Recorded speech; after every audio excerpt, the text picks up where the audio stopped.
Hello, fellow reloaders. So, continuing our video series here for the beginning reloader, and directed really to a couple of friends of mine that have started down this journey. The great question that I had from both of them this last week was, which manual do I need? Do I really have to buy a load manual? And if I have to buy one, which one do I want to buy? And the short answer to that question really is a lot of information is available online these days. Both Hotchkiss certainly makes all of their data available, and the website's nice because you can search through by cartridge or powder or bullet or a number of things that you want. So Hotchkiss data is certainly available online. Sierra has an app, so you can download the app. I think it might be paid for now. I got the book, so I don't need the app. And Western Powders very kindly and to my great appreciation puts their entire manual in PDF format online. More than once, I've found myself standing in a store looking at the parts and pieces that are available to choose from and looking through this manual online to pick combinations of things that I want to try to put together. So from a beginner's point of view, the better manuals are the ones that are not bullet specific and are not powder specific. And what I mean by that is this Lyman manual here and the Lee have bullets from all the manufacturers and powders from all the manufacturers. So in that respect, you're more likely to find some combination of powder and projectile that you're looking for.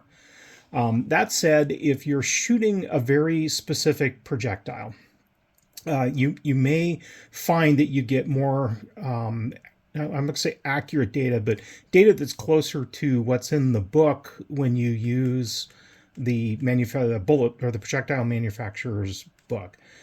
I find all of these to be reasonably accurate, and I find all of them to give me the kind of information I need to start my work up and get to where I want to be with my rounds.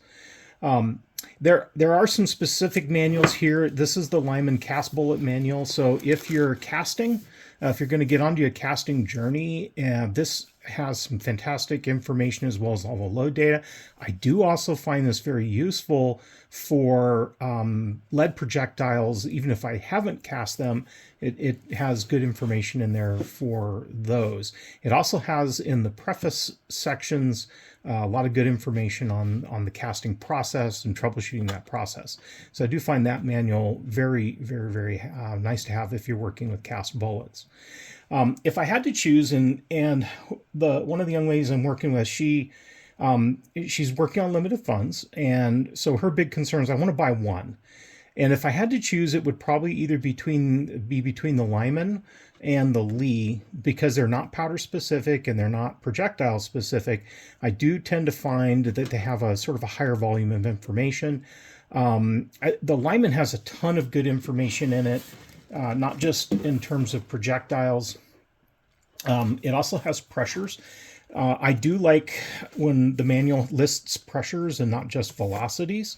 It does list the exact projectile used for each weight, and it has some explanations at the beginning of each section and some suggestions, and it does identify, typically in bold, which ones that they had the best results with. At the beginning of the book, you'll also find a ton of information on the various powders and some information on reloading, what to look for, and the process. So not only do I encourage you to pick up a load book, but read through it and read those opening sections, because there's a lot of really good information in there to learn from. Another valuable thing that I think is really hard to find online are burn rate charts. So this is the relative burn rate chart out of the Hotchkiss book. And this is very helpful when you're trying to figure out when you want a slightly faster powder or a slower powder for a workup that you're working on. although the manuals will tell you, hey, use, here's the 5 powders that we've tested in our book, they don't always tell you the burn rates. And if you're using a really short barrel firearm, you may find that you want a faster powder.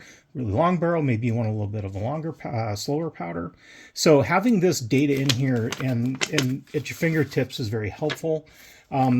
I do like the Hotchkiss book because they do update it every year. So it is an annual manual, and every year it picks up the new ones. So this one has the 338 ARC in it. I think it's, of all of these, the only one that has the 338 ARC right now. Again, I think that if you had to have one, you'd probably either pick the Lee or the Lyman. The Lee probably has the greatest volume of information, and they have not started pulling out old loads. So working with a friend to load ammunition for a 32 Winchester Special, that's a very old lever action rifle. It's hard to find ammunition for it. It's in this Lee book, but it's not in many of the others. It's definitely not in a lot of the bullet specific books. And I don't think it's even in the Hotchkiss, although I did find a very old copy that had data in it. So I keep my old ones too now, because sometimes cartridges fall out of favor and they sort of disappear. So again, you don't necessarily need a whole library of these, but you probably should have at least one, and I would encourage one of these two. In the area I live in now, the Hornady projectiles are very popular, and you tend to find lots of those on the shelf. And then probably second would be the Sierra. So I've got a lot of markers in my Hornady books just simply because the projectiles are readily available for that. So get a book, get a manual, read the opening sections, try to lean towards manuals that also show the pressures in them, and safe reloading.